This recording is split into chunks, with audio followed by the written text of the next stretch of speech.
Good morning friends. आप सबों का बहुत बहुत अभिनंदन। इस वीडियो में हम लोग बात करेंगे इम्पोर्टेंट क्वेश्चंस और उनके बेहतरीन एक्सप्लेनेशन इन हिंदी। सभी क्वेश्चन इंग्लिश में रहेंगे बट मैं उसका हिंदी में एक्सप्लेनेशन करूंगा। और ये सीरीज लंबी है, जारी रहेगी, एग्ज़ाम तक जारी रहेगी और उसके बाद आपको ये अनुभव होगा कि what are the benefits after participating in such type of lessons. So let's start. प्रश्नों की अगली कड़ी जियोग्राफी से है। चलिए लेट्स स्टार्ट। फर्स्ट क्वेश्चन में विचार करना आपको। A fault is a place with a long break in the rock that forms the surface of the earth. अभी भूकंप आया था, आया भी है, उस पर बहुत नज़र बनी है, तो स्वाभाविक है फॉल्ट, डिफॉल्ट, फोकस, एपिसेंटर, ठीक है, ये सबका वो कॉन्सेप्ट, जो बेसिक कॉन्सेप्ट है, you must be always written, otherwise you will confuse in exam hall. तो फॉल्ट एक ऐसा जगह होता है, खास करके एक लंबी चट्टान में एक ब्रेक होता है, टूट जाता है, वो भी धरती के सरफेस के अंदर। That's the surface of the earth. When a earthquake occurs, जब कभी अर्थक्वेक आता है on on one of the faults, इसी फॉल्ट में कभी अर्थक्वेक आए, rock on one side of the fault slips, सरक जाता है with respect to the other. मतलब जैसे जैसे हो ना, रोलिंग कर लेता है, फ्रिक्शन जो होता है ना उसमें कम होने के कारण अगर हाथ को एक आया, झटका आया, तो बस उस एक प्लेट जो ऊपर दूसरे प्लेट पर चढ़ी हुई थी, कुछ देर के लिए बैठी हुई थी, और जैसे झटका आया वो सरक गई। Indonesia is not located on the fault lines in the Pacific basin. यही तो आपको पकड़ना है, करेक्ट कहा। इंडोनेशिया तो पूरी तरह से लोकेटेड बेल्ट है, ध्यान से सोचिए, तीन को खत्म कीजिए और एक और दो चले जाइए। चलिए, फॉल्ट मतलब एक तरह से कह सकते हैं कि छेद कहिए, खामी कहिए, ये यहाँ पर ये खामी, और ये आपका फॉल्टिंग नहीं बोलते, फॉल्टिंग मतलब भ्रंश बोलिए। एक भ्रंश एक ऐसा जगह होता है, एक लॉन्ग ब्रेक होता है रॉक में, जिसके कारण कुछ घटनाएं कभी भी घटित हो सकती है। वो फॉल्ट जो है ना, छुप के है अभी थोड़ी देर के लिए।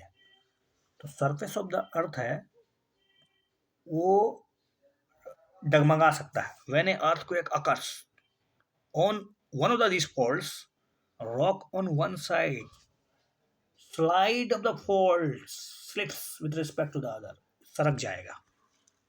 You know about that? Indonesia usually have an earthquake like. Does Indonesia usually have earthquakes like this? क्या इंडोनेशिया में जो earthquake आता है इसी प्रकार से आता है क्या? देखिए, the country of more than 270 million, 270 million people is frequently struck by the earthquake। 27 crore लोग अर्थक्वेक्स के झटके को महसूस करते हैं। Volcanic eruption and tsunami because of its location on the arc of the volcano and fault lines. ये पूरी के पूरी इंडोनेशिया जो बेल्ट है ना, इंडोनेशिया का पूरा जमीन जो है, वो पूरी तरह से एक चाप पे बैठा हुआ है, और 27 करोड़ की जान जो है हमेशा जोखिम में रहेगी। इसको पैसिफिक रिंग ऑफ फायर बोलते हैं। The area span of 40,000 kilometre, लगभग लगभग 25,000 mile, and it is majority of the world's earthquake occur. ये रिंग ऑफ फायर जो है ना, ये दुनिया के अर्थक्वेक का मतलब कब्रगाह है। Match the flowing volcanoes and location. अभी अभी जो वोल्कानो बहुत चर्चा में है, तो बात कर लेते हैं वोल्कानो कहाँ कहाँ है।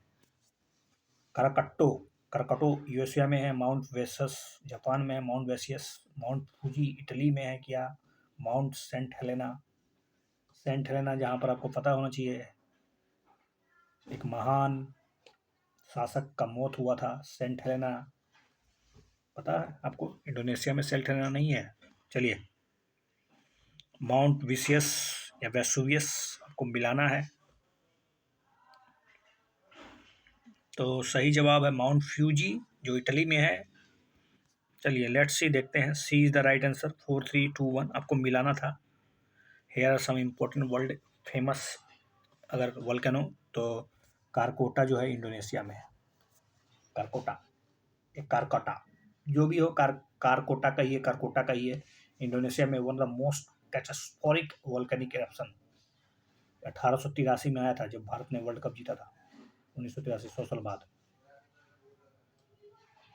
ठीक है, कारकोटा में एक भयानक वोल्केनिक इरप्शन हुआ था इंडोनेशिया में। ये जो माउंट वेसुवियस है वो इटली में है। माउंट वेसुवियस इरप्टेड हुआ था, जो कि one of the deadliest eruption in European history, killing many than 16,000 लोग मारे गए थे इसमें। माउंट फ्यूजी तो जापान में है, आपको पता होना चाहिए, फ्यूजी जापान में है।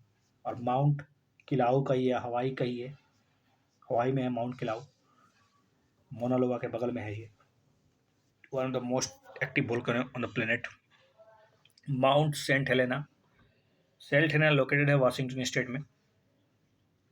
Saint Helena was the major eruption that occurred on 1980 and it remain dead list.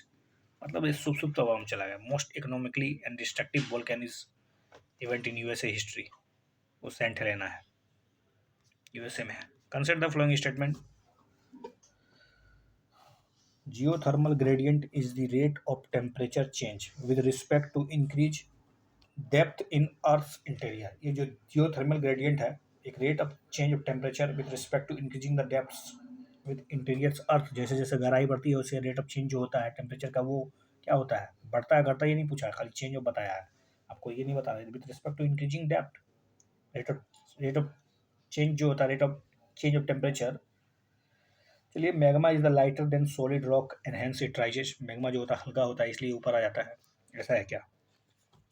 Usually magma that is thick and sticky leads to explosive, जो बहुत ही गहरा हो, बहुत ही चिपचिपा हो, उससे एक्सप्लोसिव वोल्केनिक इरप्शन होता है, compare to the magma that has a low viscosity, जिसका विस्कोसिटी कम हो उसके तुलना में। तो ये तो जस्ट अपोजिट लिख दिया है क्या? चलिए, let's see, D is the right answer. 1, 2 and 3 all are correct. Geothermal gradient, the amount that the Earth's temperature increases with depth. This is the amount that Earth's temperature increases with Earth's temperature increase। ध्यान रहे, Earth's temperature increase with depth। गहराई जैसे जैसे बढ़ती है temperature बढ़ता है। Rate of change की बात नहीं कर रहा हूँ मैं, टेम्परेचर बढ़ता है। Indicate heat flowing from the Earth's warm interior to its surface. जो हीट्स जो फ्लोइंग हो रहा है जो अर्थ के इंटीरियर हिस्सा से, वो बहुत ही वार्म है। एट अ सर्टेन डेप्थ, एक निश्चित गहराई में, heat is such that it melts rock. इतना होता है ना, वो चट्टानों को गला देता है एंड उससे बनता है मैग्मा। मैग्मा बहुत हल्का होता है, लाइटर होता है सॉलिड रॉक की तुलना में, और इसलिए ये ऊपर आ जाता है। हल्की चीज़ें जो होती है वो भाप बन के ऊपर आती है और कलेक्टिंग होता है मैग्मा चेम्बर में। Chambers which have potential to cause volcanic, और ये जमा होते रहता है और जिस वोल्केनिक इरप्शन के रूप में कभी कभी धरती पर आता है तो उसको हम लावा बोलते हैं। Magma that surface on the earth crust as to lava. ठीक है, why are some volcanic eruption explosive. कुछ कुछ भयानक विस्फोट के साथ होता है, कुछ नहीं होता है, कुछ में आवाज़ होता है, बूम। इन सिंपल टर्म्स कह सकते हैं आप, जो रनी मैग्मा है, जो मैक्स लेस एक्सप्लोसिव, जो मतलब चलता चलता जो गतिमान है, वो कम less explosive volcanic eruption that typically are less dangerous, वो खतरनाक नहीं होता ज़्यादा। Since the magma is running, gases are able to escape, इससे गैस निकलते रहते हैं, इससे कोई दिक्कत नहीं है। Leading to steady but relatively gentle flow of lava, आराम से धीरे धीरे सरक सरक के वो बहते जाता है out of the mouth of the volcano, lava के रूप में बाहर निकलते जाएगा। इरप्शन ऑफ मोना लोआ is one of this kind. Mona लोआ जो है ना, वो इसी प्रकार का है, मतलब उसमें कुछ खतरनाक नहीं है। Since the lava flows out of the slow pace, जब वो स्लो पेस से आएगा तो उसको ठंडा होने का मौका मिल जाएगा। People typically have enough time to move out of the way, और लोगों को वहाँ से भागने का मौका मिल जाता है। If the magma is thick, लेकिन अगर मैग्मा ठीक है, स्टिकी है, चिपचिपा है, टाइट है, तो it makes its harder for gases, और गैस तो उससे निकल नहीं पाएगा, to escape on the constant basis, और ये उसी में फंस के रह जाएगा। This leads to build up pressure, और इससे प्रेशर जनरेट होता जाएगा until the breaking point is, जब तक वो ब्रेकिंग पॉइंट में ना पहुंच जाए तब तक इसमें गैस जमा होते जाएगा, प्रेशर बढ़ता जाएगा। एट दिस टाइम, जैसे वो रीचिंग पॉइंट के मैक्सिमम पॉइंट पे पहुंचा, the gases escape violently, boom, at all अचानक आएगा, काउजिंग एन एक्सप्लोजन, और भयानक आवाज होगा। और जो mount Vesuvius which is obliterated the city of Pompeii is example of an explosive volcano. जो volcanic explosivity index is a scale used to measure the explosivity of volcano. It has a range of 1 to 8, 1 से 8 तक के बीच में होता है इसका ranger, with higher VE, ठीक है, volcanic explosivity index indicating more explosivity. Consider the following statement regarding cyclone के बारे में पूछा जा रहा है। चक्रवात, एक चक्रवात एक low pressure system that forms over a warm water. Okay, ये वार्म वाटर में पैदा होता है, एक लो प्रेशर जोन है। It is the system of high speed winds blowing clockwise in northern hemisphere and counter clockwise in southern hemisphere, ऐसा है क्या? Tropical cyclone in its formative stage of their development are very calm and does not cause any threat to life or property. Okay, शुरुआती जब cyclone बनता है तो उसमें कुछ खास नुकसान नहीं होता है। सबसे पहले 2 को छाट दीजिए, चलिए, 1 सही है, 3 भी गलत है। A cyclone is a low pressure system that form over warm water. Essentially, it is a system of high speed winds rotating around the low pressure area. मतलब एक सिस्टम है, हवाओं का एक बहुत गंभीर झोंका है, रोटेटिंग विंड्स जो कि लो प्रेशर एरिया के चारों तरफ घूमता है, with winds blowing counter clockwise, ऊपर जो है वो काउंटर क्लॉकवाइज और नीचे जो है clockwise. World meteorological organization, tropical cyclone are one of the biggest threat to life and property even in the formative stage of the development. शुरुआती दौर में भी ये खतरनाक हो सकता है। They include a number of different hazards that can include significant impact on life, property, storm, huge rage, flooding, extreme tornado, lighted.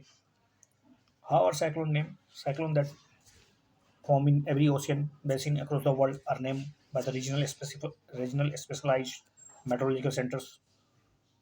उनको अपने अपने क्षेत्रों के आधार पर उसका नामांकन होता है। Tropical cyclones warning centre, there are 6 regional specialised meteorological centres. 6 दुनिया में 6 RSMCS है, इंक्लूडिंग इंडियन मेट्रोलॉजिकल डिपार्टमेंट भी उसमें एक है, और 5 और भी है। As an regional systematically meteorological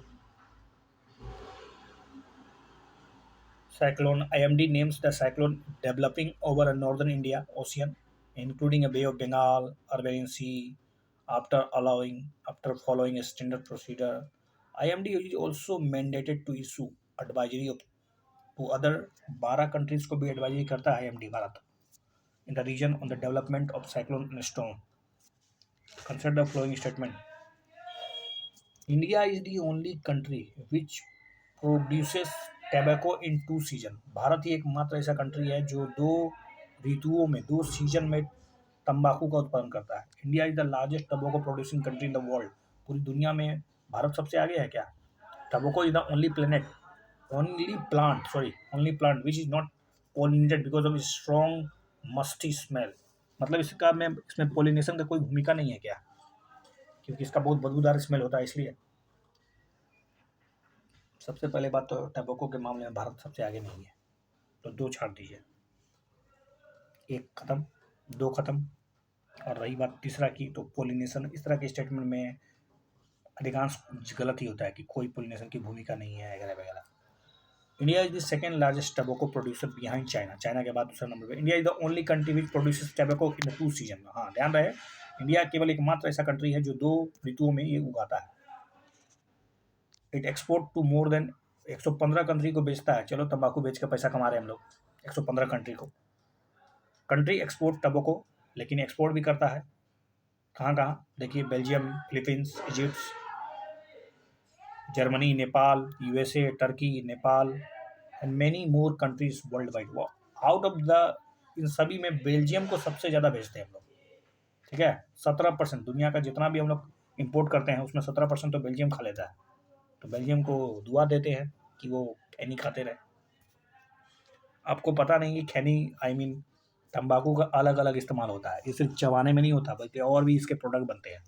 इससे कुछ नशा योग सामग्री बनती है, शायद औषधि बनता हो। बेल्जियम क्यों खाता है इसके बारे में हमको जानकारी नहीं है, लेकिन 17% तो पूरा विश्व का जितना हम लोग एक्सपोर्ट करते हैं विश्व में लगभग लगभग 108 कंट्री को बेचते हैं, तो उसमें से 17% तो बेल्जियम उठा लेता है।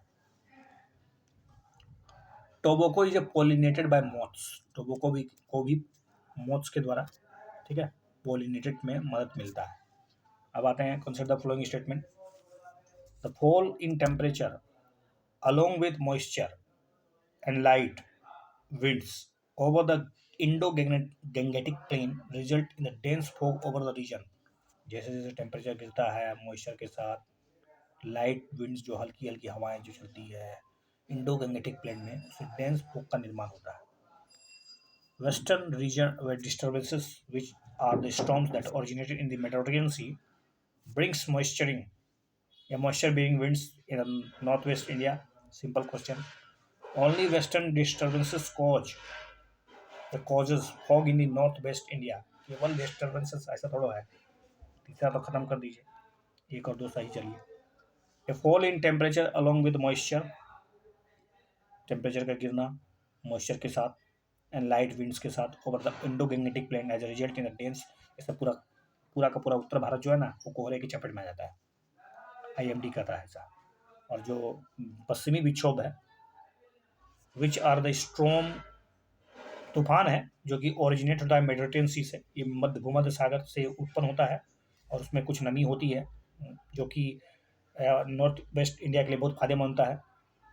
This result is increasing moisture levels of the over the region, इससे मॉइस्चर लेवल और बढ़ जाता है। In the absence of western disturbance, अगर वेस्टर्न डिस्टर्बेंस नहीं आए, लोकल मॉइस्चर सोर्सेज जो कि like water vapour from the river and soil moisture can also cause fog. Western disturbance का फॉग में योगदान है, लेकिन इसके अलावा और भी फैक्टर्स हैं। कहता है कि IMD Indo Gangetic plain is the most vulnerable to fog occurrence. सबसे ज़्यादा अगर सुबेद है तो इंडो गैंगेटिक प्लेन ही है with major week long spell of dense fog in the months of December and January. These fog spells are linked to wind and temperature patterns। अगला question है radiation fog क्या है, एडवेक्शन फोग क्या है, valley fog क्या है। आपको correct code मिलाना है। रेडिएशन फोग क्या होता है? वैली फोग, वैली तो नीचे वाला होता है जो उतरता है ऊपर से नीचे। It is a result of mountain.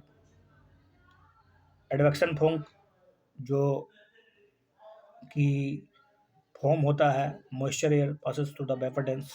चलिए देख लेते हैं। एडवेक्शन समझते हैं, कन्वेक्शन जैसे होता है ना, जैसे उसका अपोजिट होता है। एडवेक्शन में वर्टिकल होता है, ठीक है, कि हॉरिजॉन्टल हॉरिजॉन्टल। रेडिएशन फॉग यानी ग्राउंड फॉग होता है, इसको रेडिएशन फॉग बोलते हैं, ground fog. Episode for a few morning कभी कभी होता है, हल्की हल्की हवाएं चलती है, उसमें वेस्टर्न डिस्टर्बेंस का योगदान होता है और इससे लोकल स्तर पर फॉग का निर्माण होता है। जबकि एडवेक्शन जो फॉग होता है ना वो लार्जर स्केल में होता है, एरिया के साथ साथ ड्यूरेशन भी इसकी ज़्यादा होती है और इसका कवरिंग एरिया भी ज़्यादा होता है। Advection fog when warm moist air passes over A cool surface, जब वार्म और मॉइस्चर एयर किसी कूल सरफेस से गुजरता है ना तो वाटर वेपर जो वहीं पर कंडेंस हो जाता है। Advection fog mostly occurs when या where warm tropical air meets cooler ocean water. If the winds blow in the right direction, sea fog can be transported over a coastal land areas। ये coastal land area में दिखता है। Valley fog जो होता है which is result of the mountain preventing dense air from escaping। जब बड़े बड़े माउंटेन उसके सामने खड़े हो जाए तो वो तो फॉग को भागने नहीं देगा। In which the fog is trapped in the bowl of the valley, और वो वैली के चारों तरफ घिर जाएगा, वैली के घेर लेगा, वैली के अंदर।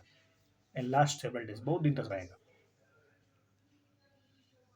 Freezing fog which is a result of liquid droplets freezing on solid surface।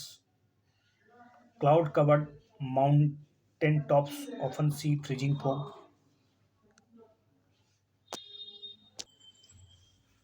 Next question about bomb cyclone.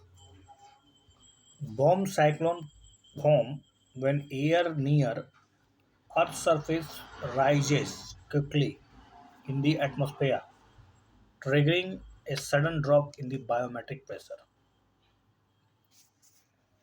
Bomb cyclone arise in the mid latitude where fronts of warm and cold air might collide.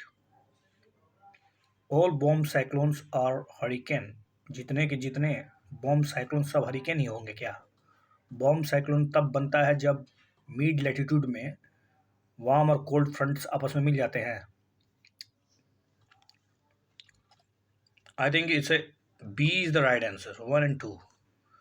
Bomb cyclone का simple कहना यह है कि एक storm है जो intensified होता है बहुत ही तेजी से. साइक्लोन तो जनरली आता ही है बहुत ही खतरनाक, लेकिन ये और भी खतरनाक होता है और भी तेजी से. Bomb cyclone form when air जो है ना near the earth surface rises quickly in the atmosphere. बहुत ही तेजी से, जैसे कन्वेक्शन करंट उठता है ना, उसी तरह. Triggering a sudden drop in the barometric pressure. और प्रेशर धड़ाक से गिर जाता है. ऐसे भी बैरोमीटर प्रेशर जब गिरेगा तो समझ लीजिए तूफान आने का संभावना होता है. All by all bomb cyclone are not hurricane, but sometimes they can tack on characteristics that make them look a full lot like hurricane. वो एकदम घुमंतू हवा के हरिकेन की तरह दिखेगा, बट ऐसा नहीं है. With very strong winds, heavy precipitation. जब स्ट्रॉन्ग विंड चलेगी, हैवी प्रिसिपिटेशन, भारी बारिश होगी, well defined I like features. उनका अपना एक आँख होगा in the middle. Hurricanes tend to form in the tropical areas are powered by warm sea. लेकिन हरिकेन के लिए जरूरी है कि वो उसको जो ऊर्जा मिलती है ना वो वार्म सी से मिलता है. For this reason they are the most common in summer or early fall when sea water is warmest.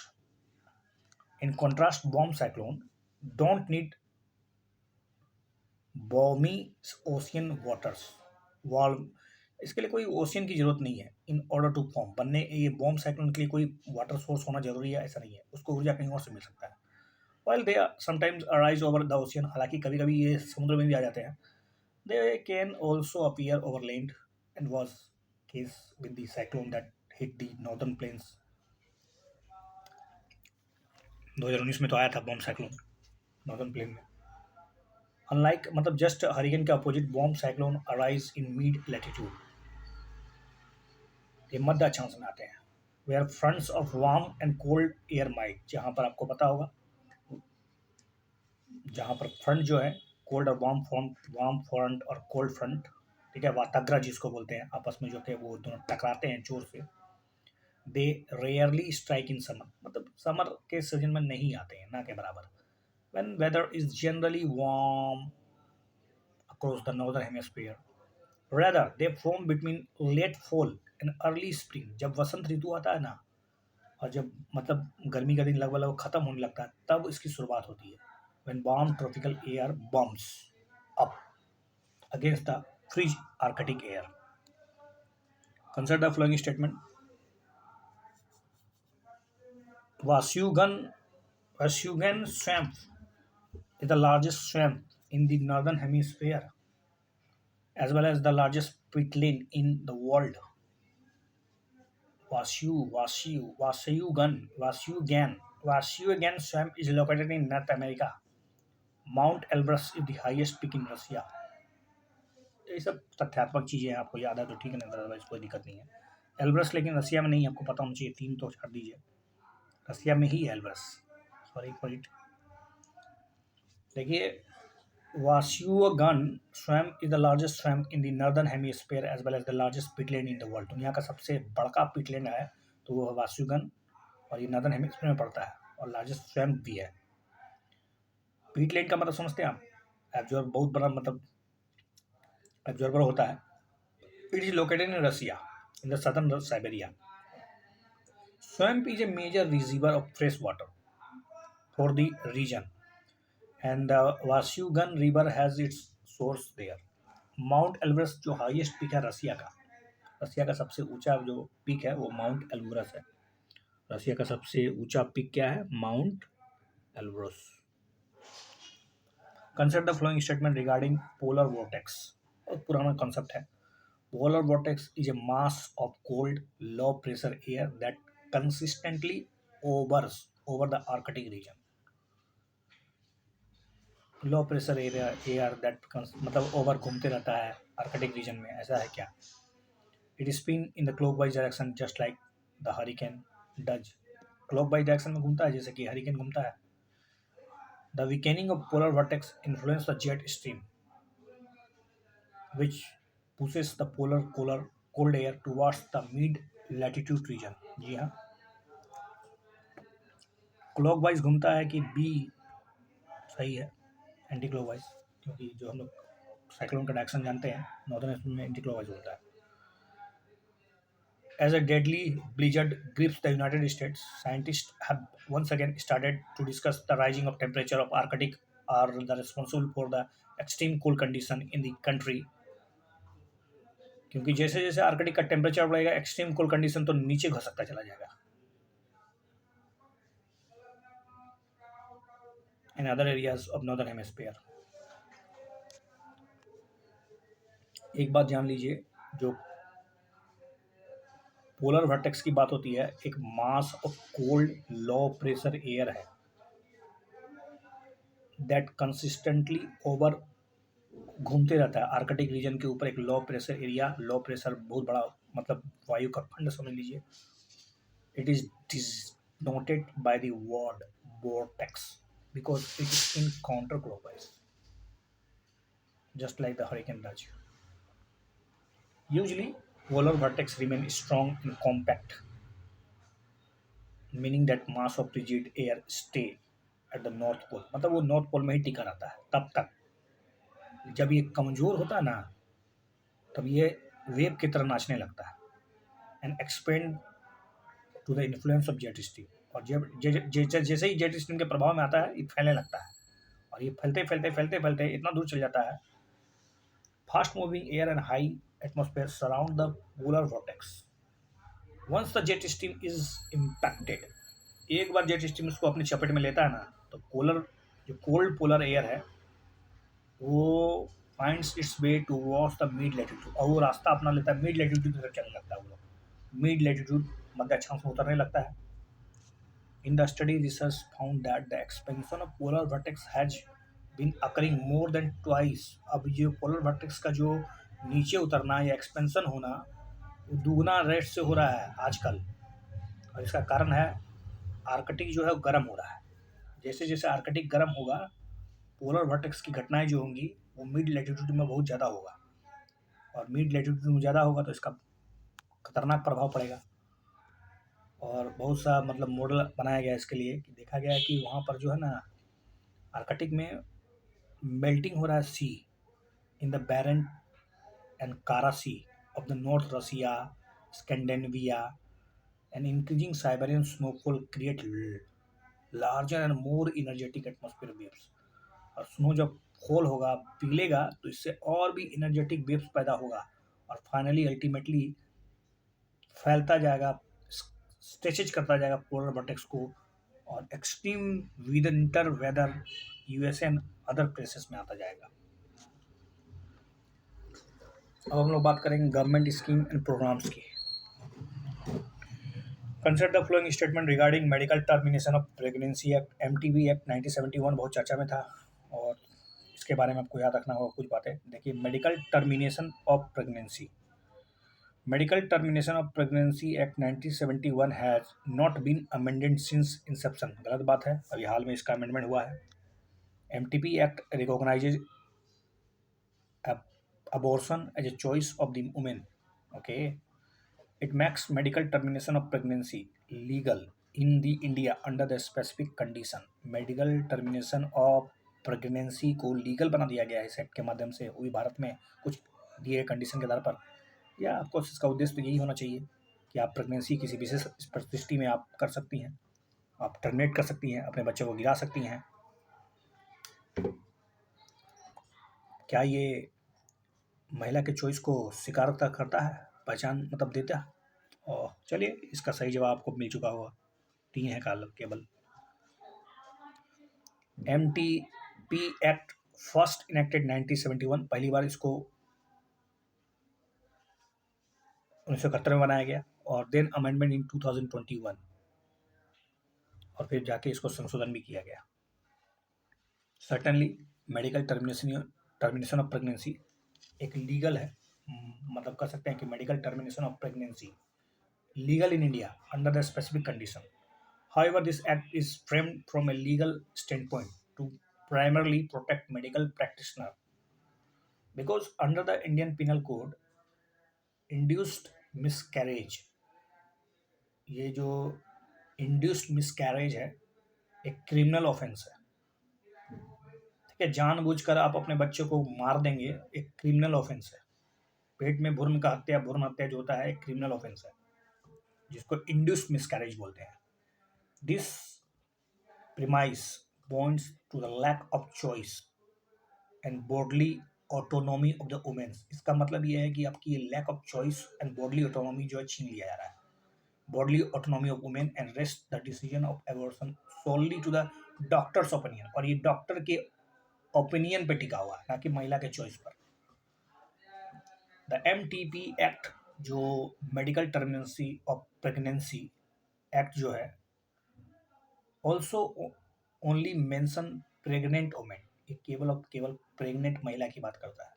दस failing to recognise the transgender person and others who do not identify as a women can become pregnant. MTP act does not recognise abortion as a choice. Abortion कोई खिलौना नहीं है कि हम जब चाहे इसको खरीद लें और जब चाहे इसको फेंक दें। ठीक है, they need the approval of medical professionals even in the first few weeks of the pregnancy, और वो भी शुरुआती दौर में। ऐसा नहीं कि बच्चा डेवलप हो गया और आप बोलेंगे हम बच्चा को गिराएंगे। How it possible, it is killing of humanity, ये मानव का हत्या है, तो ये हो नहीं सकता है, और इसके लिए कुछ कंडीशन होना ही चाहिए, अदरवाइज खिलवाड़ बन जाएगा। Consider the following statement.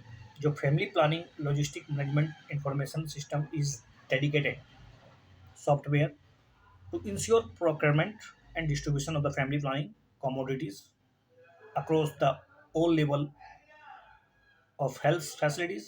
okay, family planning logistic management information system पूरी तरह से डेडिकेट है, एक डेडिकेटेड सॉफ्टवेयर है जो ये इंश्योर करता है कि डिस्ट्रीब्यूशन, प्रोक्योरमेंट, फैमिली प्लानिंग की जितनी सामानें हैं उसको मतलब पूरा का पूरा हेल्थ फैसिलिटीज दिया जाए। Mission Parivar Vikas aims to accelerate access to high quality family planning choices and to successfully increase the modern contraceptive prevalence rate MCPR, which of the statement is correct। all level, यहाँ दिखा ना, all level of health facilities, how it possible, दोनों का दोनों correct है।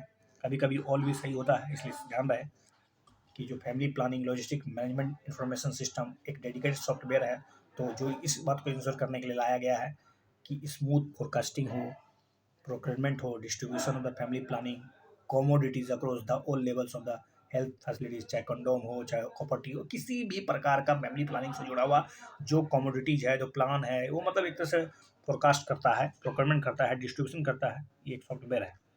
Mission जो परिवार विकास है, मिशन परिवार विकास का मुख्य उद्देश्य जो एम है, एक्सीलरेट करना किस चीज़ का, access to the high quality family planning choices. परिवार नियोजन की व्यवस्था को कितना बहुत ही सुदृढ़ किया जाए, कितना मतलब स्मूथ किया जाए, इसके लिए परिवार विकास का अपना योगदान है। Successfully increase modern contraceptive prevalence rate. ठीक है, आज की जो आधुनिक कॉन्ट्रासेप्टिव है उसको मतलब अधिक से अधिक बढ़ावा देने के लिए इसको मिशन परिवार विकास का उद्देश्य हेल्प किया जाता है। खास करके जो ऐसी महिलाएं जो नॉन यूजर है, जो खास करके वल्नरेबल कम्युनिटीज की है। Consider following statement. DG Yatra envisages that the travelers pass through various checkpoints at the airport through the paperless and contactless processing। DG यात्रा की मदद से या ट्रेवलर जो है वो जो अलग अलग चेक पॉइंट से गुजरते हैं एयरपोर्ट में, उसमें कोई पेपरलेस की मतलब कोई पेपर के चेक ना हो, कॉन्टैक्टलेस प्रोसेसिंग हो, आपको छुए भी नहीं कोई, या DG यात्रा ऐसा सुविधा देगा Digi Yatra works on the facial recognition technology. अभी तो भारत में फेशियल रिकॉग्निशन टेक्नोलॉजी का यूज किया जा रहा है। Digi Yatra foundation is a joint venture company where airports authority in India is a majority shareholder. Oh really, बहुत स्मूथ हो जाएगा ऐसा संभव है तो। चलिए let's see, B is the right answer 1 and 2। The government has introduce paperless entry at select airport. मतलब ऐसा नहीं कि सभी एयरपोर्ट में, कुछ चुनिंदा एयरपोर्ट्स में, to make the air traveller hassle free. कितना मतलब आपको पता है ना, जैसे टिकट लेते समय, टिकट चेक करते समय बॉडी छुआ जाता है, हाथ लगाया जाता है, कितना अजीब लगता है। हम लोग तो रेल यात्री की बात कर रहे हैं। अभी तो हम लोग के लिए कोई सपना है कि हम लोग कभी एयरपोर्ट में घुसे तो एयरपोर्ट में जो हालात है वो कैसा होता है, उसका तो हम लोग खाली फिल्मों में देखते हैं कि कितनी कठिनाइयाँ होती है। बड़े बड़े सेलिब्रिटीज तक को मतलब नंगा करा दिया जाता है। तो कितना मतलब एक तरह से दिक्कत का सामना करना पड़ता है। ये पेपर दो, वो पेपर दो, ये वीज़ा है कि नहीं, वीज़ा वीज़ा सब तो मतलब ओवरऑल पेपरलेस एंट्री सिस्टम बढ़ाने की काम है ये। अंडर दिस इनिशिएटिव, इसी को ध्यान में रखते हुए airports will use A facial recognition software.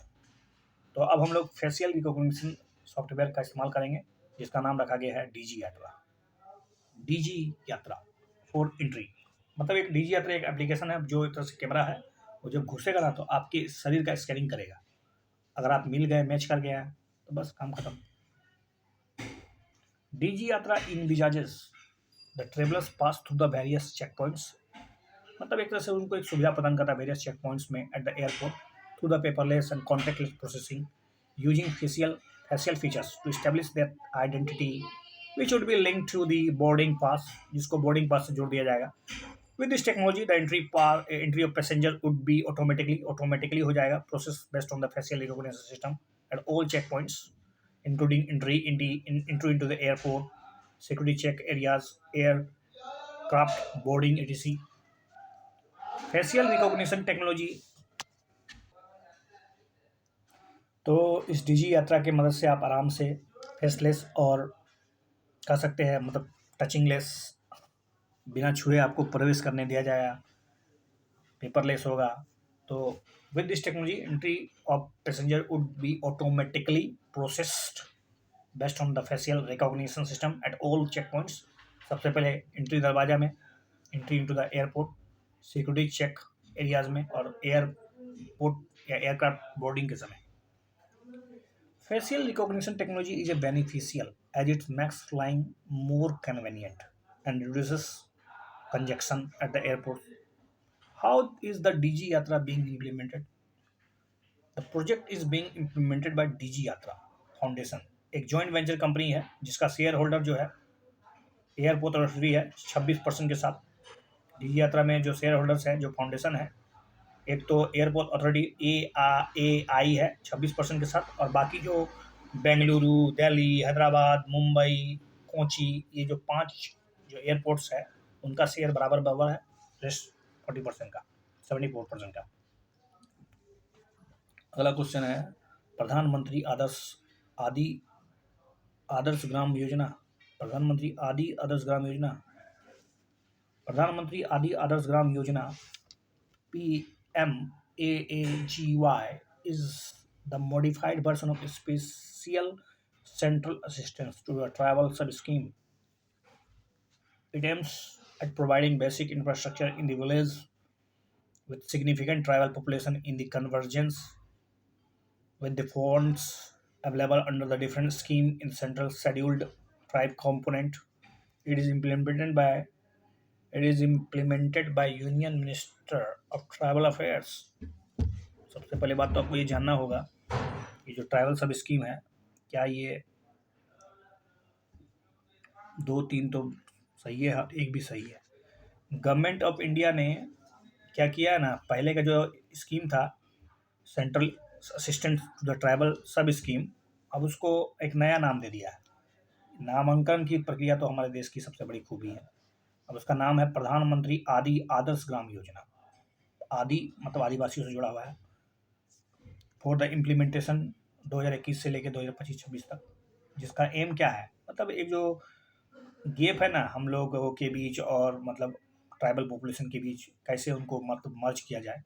तो कर सकते हैं कि mitigating gaps and providing basic infrastructure in the village with significant tribal population, जहाँ पर अच्छी खासी जनसंख्या ट्राइबल लोगों की हो, उनके पास कैसे इंफ्रास्ट्रक्चर पहुँचे, कैसे स्कूल हो, कैसे सड़क हो, कैसे भवन हो, कैसे अस्पताल हो, ताकि उनको कुछ सुविधा तो दिया जाए with the available funds.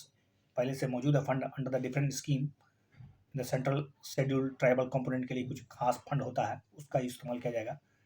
It is envisages to cover 36,428 village having at least 50% ST population. 50% ST population को कवर करेगा। 500 ST across states and UT. The main objective of this scheme, जो प्रधानमंत्री आदि आदर्श योजना जो है, आदि ग्राम, इसका अचीव क्या है? इंटीग्रेट करना है socio economic development of selected villages through the convergence approach. It includes the flowing, क्या क्या मिलेगा फायदा? Preparing village development plan based on needs, potential, aspiration, क्या चाहिए, क्या ज़रूरत है, किस चीज़ की मतलब पोटेंशियल वहाँ पर ज़्यादा है, आकांक्षा किस चीज़ का है वहाँ पर, उस चीज़ को ध्यान में रखते हुए काम किया जाएगा। Maximising the coverage of individual family benefit scheme of the central sector scheme, state government schemes, improving infrastructure in the vital sector like health, education, connectivity, livelihood, इन चीज़ों पर ज़्यादा काम किया जाएगा। नेक्स्ट सोर्स आते हैं, आधार की बात करते हैं। Aadhaar is a verifiable of 12 digit identification number issue by unique identification authority of India, unique identification authority of India on behalf of the government of India. Okay, the mask Aadhaar implying displaying only the first four या last four digit of the Aadhaar number and replacing the last 8 digit Aadhaar number with some character. The mask Aadhaar facility has been in place since the launch of Aadhaar facility. Which of the following statement is correct? पहली बात तो दूसरा number से काट दीजिए, अंतिम 4 अंक को तोपना है नहीं बल्कि अंतिम 4 अंक को दिखाना है। ठीक है, तो एक सही है और शुरुआत से नहीं था, इसको बाद में इम्प्लीमेंट किया गया था। आधार एक वेरिएबल 12 डिजिट का आइडेंटिफिकेशन नंबर, एक यूनिक आईडी है जो कि unique identification authority of India उनके द्वारा जारी किया जाता है भारत सरकार के बिहाफ में। लेकिन मास्क आधार नंबर जो है ना, एक नया फैसिलिटी है that can be downloaded from the UIDAI websites. आप इसको UIDAI वेबसाइट से निकाल भी सकते हैं। विच display only the last 4 digit of the Aadhaar number. This was sensible advisory. The mask Aadhaar facility has been in place since 2018. ये 2018 के बाद आया है।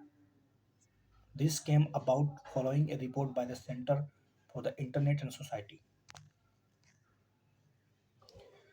Consider the following statement regarding public financial management system. Public financial management system के बारे में आपको बना PFMS.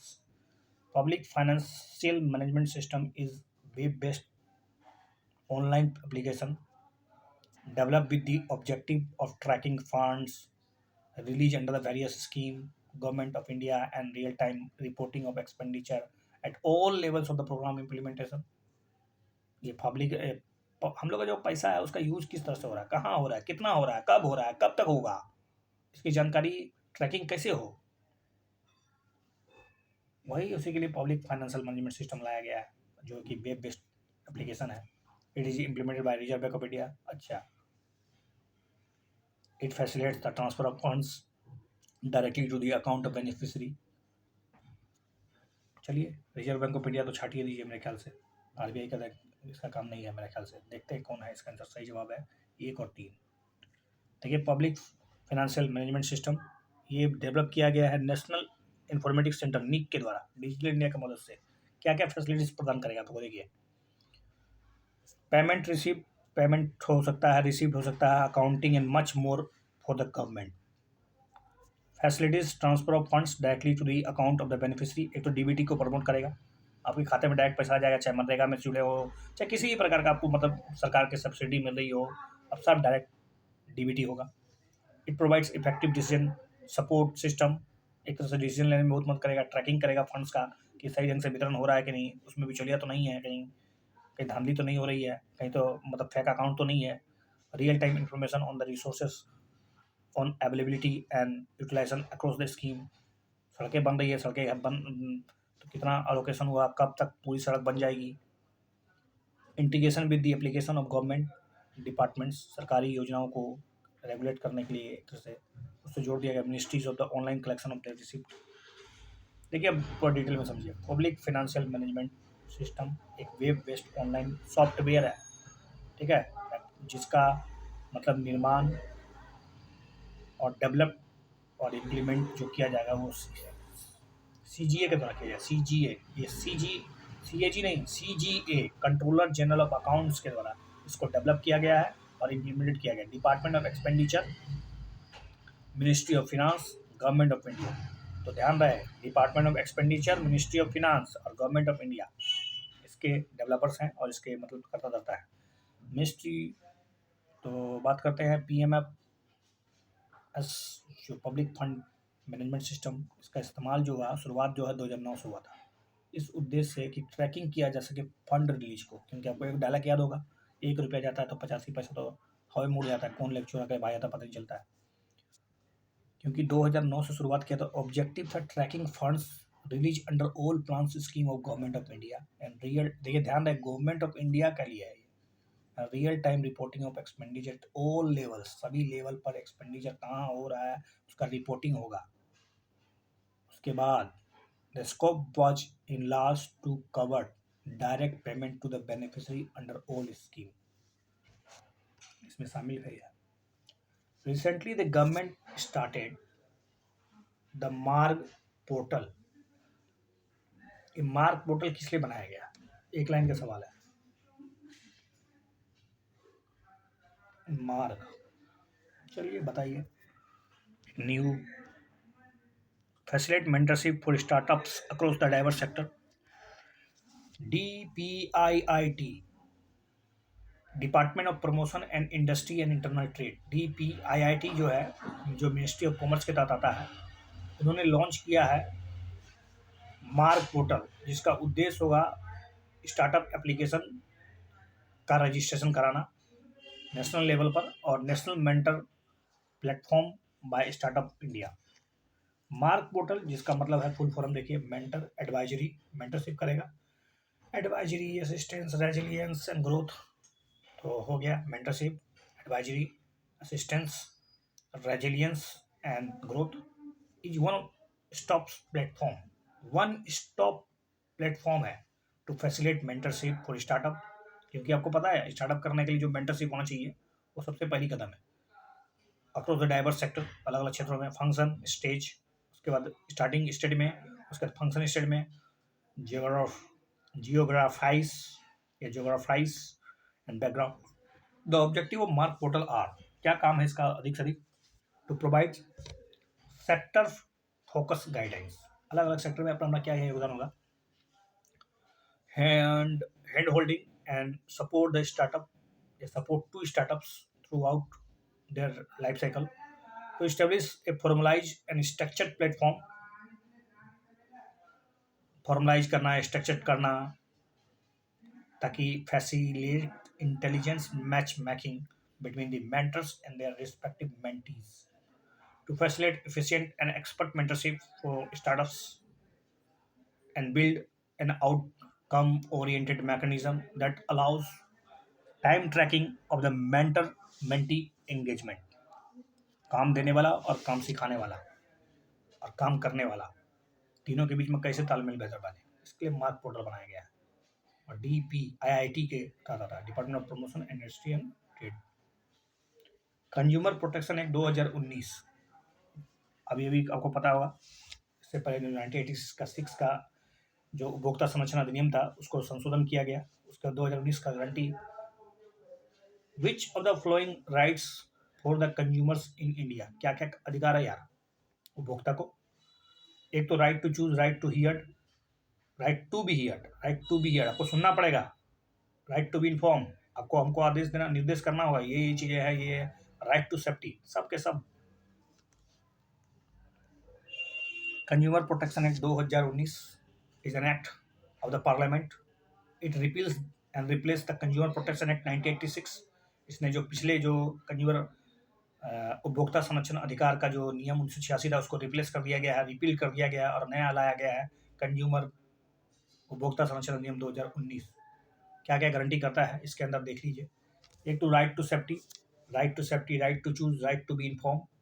मुझे ये बताइए, मुझे ये जानकारी दीजिए। Right to be consumer education, right to consumer education, right to be heard. आपको मुझे सुनना पड़ेगा, मैं मुझे बोलूंगा। Right to seek redressal, right to seek रेडरेसल।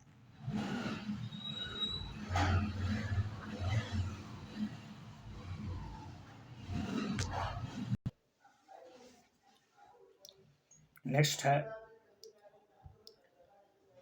Scheme for economic empowerment of डी&टी, सीड, सीड बोलते हैं इसको, SEED, related to denotified nomadic and semi nomadic tribes. SEED, SEED का फुल फॉर्म क्या है? Scheme for economic empowerment of DNTs, denotified nomadic and semi nomadic tribes के लोगों के लिए, जो उनकी एम्पावरमेंट, आर्थिक विकास के लिए, आर्थिक सशक्तिकरण के लिए स्कीम का नाम है सीड।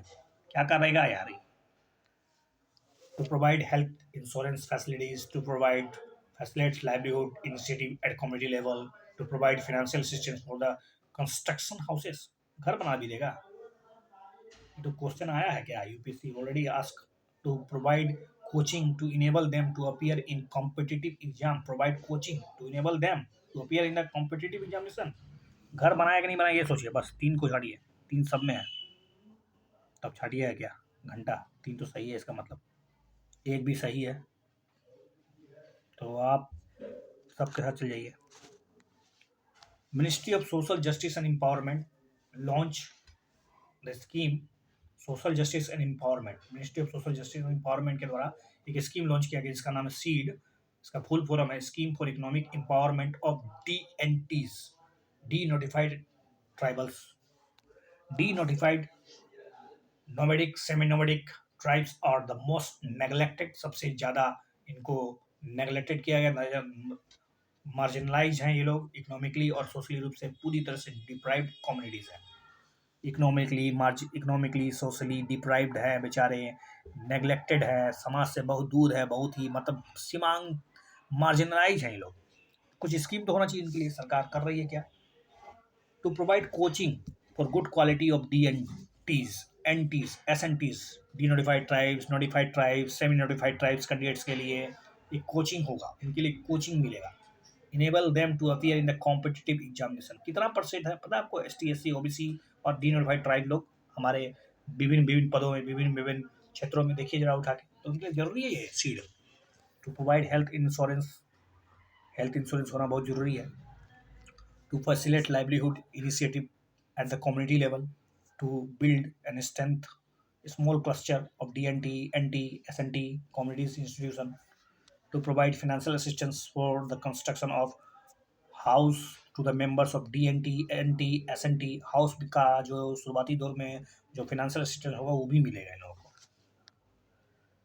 अगला क्वेश्चन है consider the following statement regarding Mahatma Gandhi national rural employment guarantee scheme या एक्ट, मनरेगा के बारे में। चूंकि मनरेगा का जो बजट है, बजट एलोकेशन 60,000 करोड़ रुपये कर दिया गया है, पहले लगभग 80,000 करोड़ था। मनरेगा बजट घटा देना तो कहीं ना कहीं मनरेगा से प्रश्न उठ सकता है। तो मनरेगा एक सप्लाई लीड स्कीम है जो कि मतलब आपको गारंटी प्रदान करता है 100 दिन का कम से कम काम मिलेगा, वो भी अनस्किल्ड वर्क मिलेगा, ध्यान रहे, और रूरल एरिया में मिलेगा। अगर आप चाहते हैं, अनस्किल्ड वर्कर हैं और आप चाहते हैं कि आपको काम मिले, तो आप अपना मनरेगा कार्ड बनाइए। 18 वर्ष से अधिक उम्र होना चाहिए, आप देश के नागरिक होने चाहिए, विलेज से जुड़े होने चाहिए, अनस्किल्ड काम करने के लिए आप रेडी हों, तो आपको कम से कम 100 दिन का काम गारंटी सरकार देगी। और नहीं देगी तो 15 दिन के अंदर, अगर आपको 15 दिन के भीतर काम ना मिले तो आपको जो है ना बेरोजगारी भत्ता भी दिया जाएगा। Women are guaranteed 1/3 of the job made available under the मनरेगा। महिलाओं के लिए 30 हाफ 1/3 रिजर्व कर दिया गया है। ऐसा है क्या? If the work is not provide with in the 15 days, का 15 दिन के काम अंदर काम नहीं मिला, एप्लीकेंट्स जो हैं, जो भी आप एप्लीकेंट है, इंटाइटल टू अनएम्प्लॉयमेंट अलाउंसेस, तो मैंने बता ही दिया।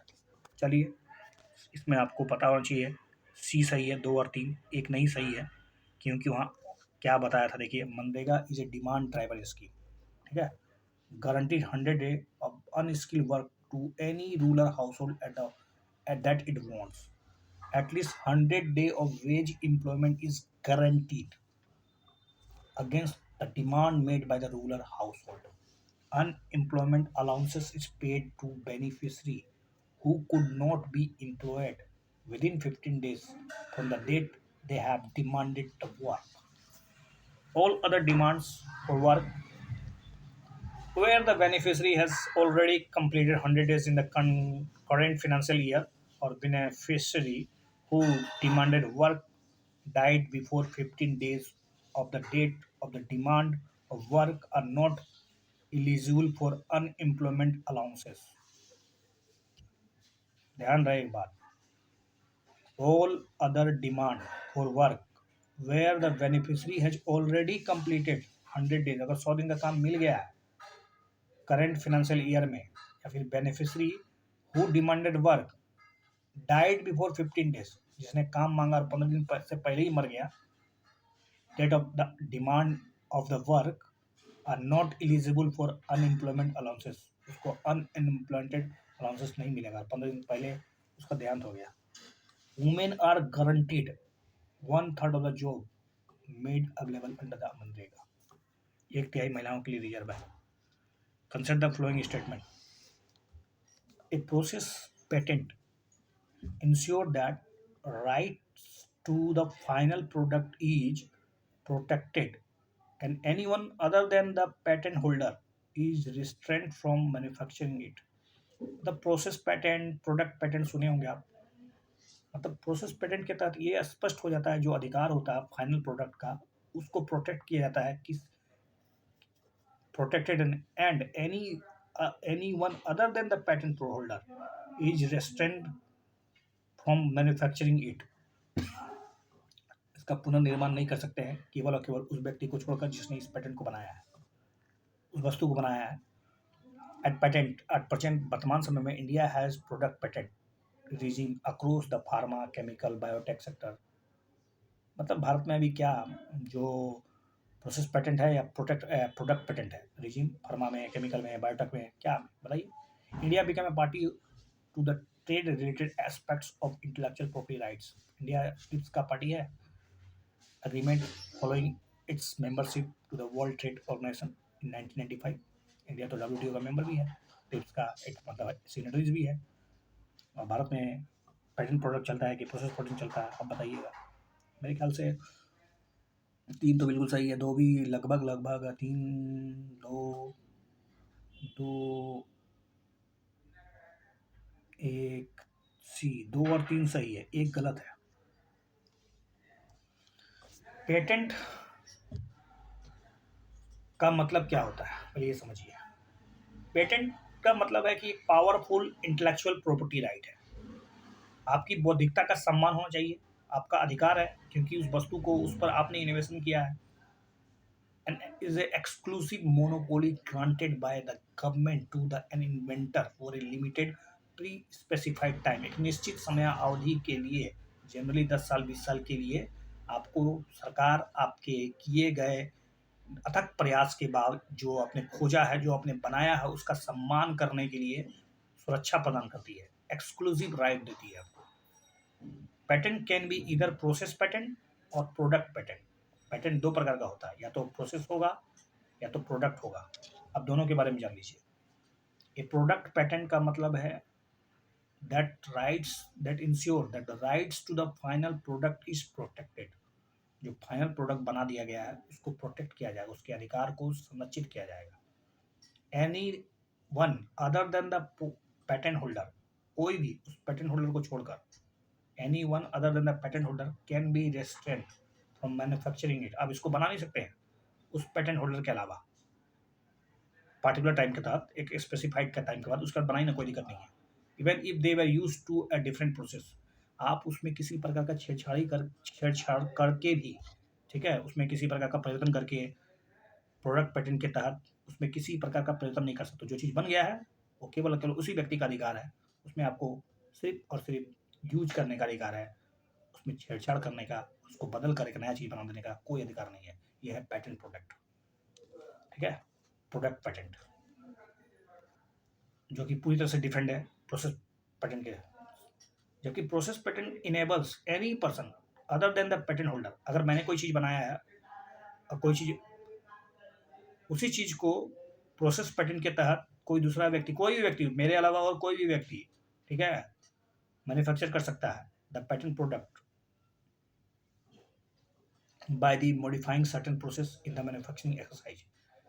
So with the help of some technology, with the help of some innovation, with the help of some little bit changing, you can change the material, change the substance, change the name, change the क्या कहते हैं उसको, asset, change the component, you can change the patent product, that is called process patent. मतलब process का मतलब एक निश्चित उद्देश्य के माध्यम से, एक निश्चित तरीके के माध्यम से किसी एक व्यक्ति का बनाया गया सामान, एक व्यक्ति का बनाया गया कोई भी चीज़, उसमें अगर आप अपने इनोवेशन के माध्यम से उसमें चेंज करना चाहते हैं, that could be possible, that is called process patent. India move from product patenting to process patenting. अब इंडिया जो है ना, वो 1970 के बाद से प्रोडक्ट पेटेंट से हटकर प्रोसेस पेटेंट में चला गया है, विच इनेबल इंडिया, जिससे भारत को become a significant producer of generic drugs at the global level, जिससे भारत को एक मजबूती मिली है।